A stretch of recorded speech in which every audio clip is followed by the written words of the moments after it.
ده ليه شنة ورنة. كلنا عارفين ان كلمة شنة ورنة دي بتتقال على حد مشهور او ذو مكانة مرموقة. طب انتوا عارفين بقى ان كلمة شنة ورنة اصلها فرعوني؟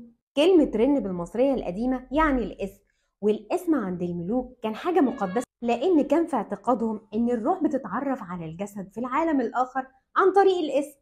وده اللي لقوه منقوش على المقابر، ومش على أي مقابر، دي المقابر الملكية. ودي كانت حاجة أساسية عند الملوك، لدرجة إن تحتمس الثالث طمس كل الأسماء بتاعت حتشبسوت مرات أبوه من على المقبرة بتاعتها علشان ما توصلش للأبدية وتتحرم منها.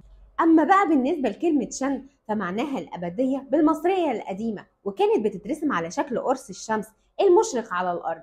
ودي كانت العلامة اللي مستوحى منها شكل الخرطوش الملكي اللي كان بيتكتب عليه أسماء الملوك، وكان شكله دائري، واتطور مع الوقت وبقى شكله بيضاوي. ولو جمعنا الكلمتين شنة ورنة مع بعضهم، دي معناها بالمصرية القديمة صاحب الاسم الشهير. ومقولة تاني بتقول إن كلمة شنة ورنة أصلها عربي، ترجع للفعل شن يعني شن غارة على الحرب، ورن تخبيط السيوف أثناء الحرب برضه. وشنة ورنة هنا معناها بالعربية يعني الهيبة اللي داخل بيها الشخص، كأن شنة غارة في الحرب. عرفتوا بقى شنة ورنة أصلها إيه؟